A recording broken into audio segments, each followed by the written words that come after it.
ایک واقعہ یاد آیا اور میں وہ واقعہ آپ کو بتاتا ہوں۔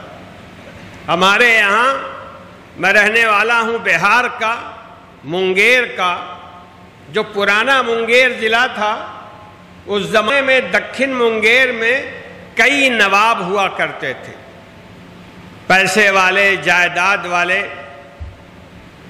نوابی ختم ہو گئی، نوابی تباہ و برباد ہو گئی اور لوگوں کی حالت خراب ہونے لگی۔ تو ایک نواب صاحب تھے، ان کی حالت بھی خراب ہوئی۔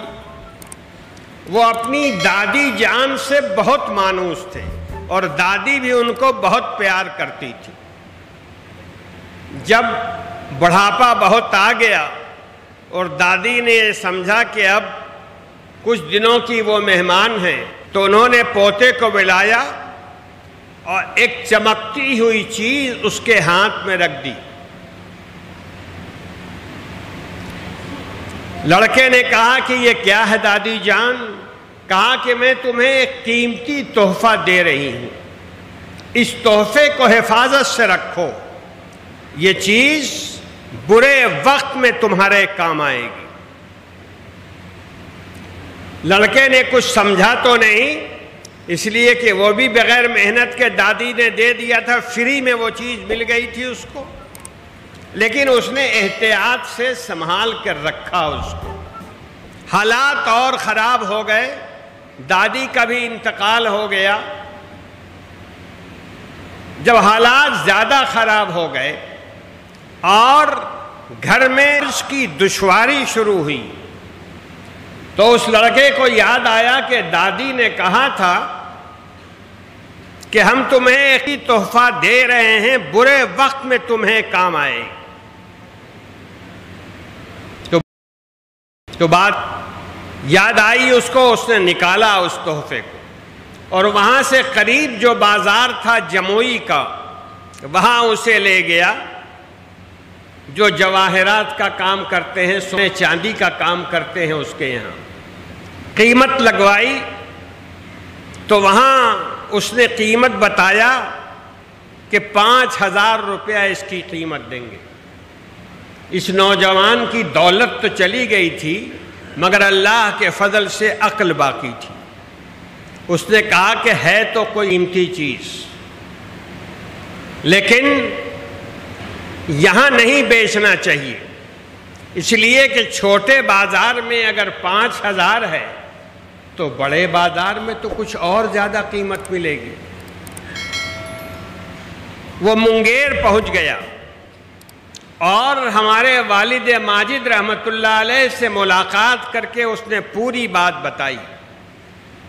والد صاحب نے اس کے ساتھ ایک آدمی کو لگا دیا اور خانقاہ کا بڑا معتقد ایک سونے چاندی کی دکان والا تھا، اس کے پاس بھیجا اور یہ کہا کہ میرا نام کہہ دینا کہ انہوں نے بھیجا ہے، قیمت صحیح لگاؤ۔ تو وہ تھا تو غیر مسلم، لیکن حضرت کا بڑا عقیدت مند تھا۔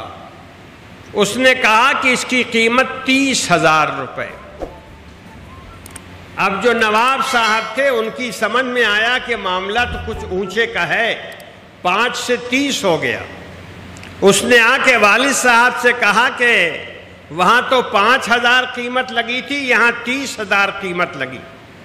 والد صاحب نے کہا کہ ابھی نہیں بیچنا ہے، ایسا کرو کلکتے چلے جاؤ۔ کلکتہ بڑا مارکیٹ، بہت بڑا مارکیٹ، وہاں چلے جاؤ اور ایک آدمی کو ساتھ کر دیا کہ فلاں دکان کے اندر فلاں جوہری ہے، اس سے ملو گے اور کہو گے کہ میں نے بھیجا ہے۔ جب وہاں پہنچے تو اس کی قیمت لگی 5 لاکھ روپے۔ قیمت بہت بڑھ گئی۔ اب اس کو فکر ہوئی کہ بیچیں یا نہیں بیچیں، لیکن گھریلو حالات ایسے تھے کہ مفت میں 5 لاکھ آ رہے تھے۔ وہ بھی آج کی بات نہیں ہے، یہ بات 1952-53 کی ہے۔ اس زمانے میں 5 لاکھ بہت بڑی رقم تھی، تو انہوں نے اس کو بیچ دیا اور 5 لاکھ کی رقم کے ساتھ خانقاہ آ گئے اور پورا ماجرا انہوں نے سنایا۔ تو والد صاحب رحمۃ اللہ علیہ نے کہا کہ اگر 2-4 شہروں میں گھوم کر کے تم اس کی قیمت لگواتے تو قیمت اور زیادہ لگتی، لیکن بہرحال تمہاری ضرورت تھی، تم کو وہ چیز مفت ملی تھی، اس لیے برداشت بھی نہیں، بیچنے کی خواہش بھی زیادہ، تم نے بیچ دیا تو چلو اچھا کیا، اپنی ضرورت پوری کرو۔ یہ تو تھوڑی عقل اس کو تھی، اس لیے اس نے سمجھ لیا کہ ذرا 2-4 جگہ قیمت لگوا کے دیکھا جائے کہ کیسی چیز ہے اور کیا قیمت مل رہی ہے۔ ایک آدمی جو ناواقف ہے وہ ہیرے کو کانچ کا ٹکڑا، شیشے کا ٹکڑا سمجھتا ہے، اور وہی آدمی اگر واقف ہو تو پھر اس کی قیمت لگانے کی کوشش کرتا ہے۔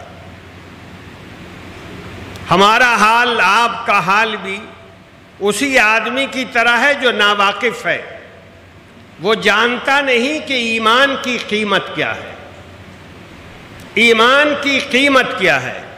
ہماری ذمہ داری یہ ہے کہ ہم لوگ ایمان کی قیمت سمجھیں، اس کا فائدہ سمجھیں۔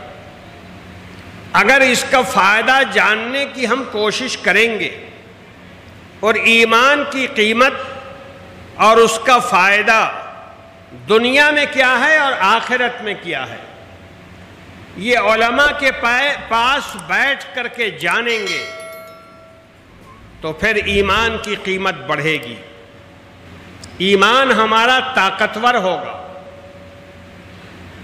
یہ ہماری بنیادی ذمہ داری ہے کہ ہم ایمان کو سمجھیں، ایمان کے تقاضوں کو سمجھیں، اور یہ بھی جاننے کی کوشش کریں کہ دنیا میں اس کا کیا فائدہ ہے اور آخرت میں کیا فائدہ ہے۔ یقین کیجئے اس سے آپ کے دل کی کیفیت بدلے گی۔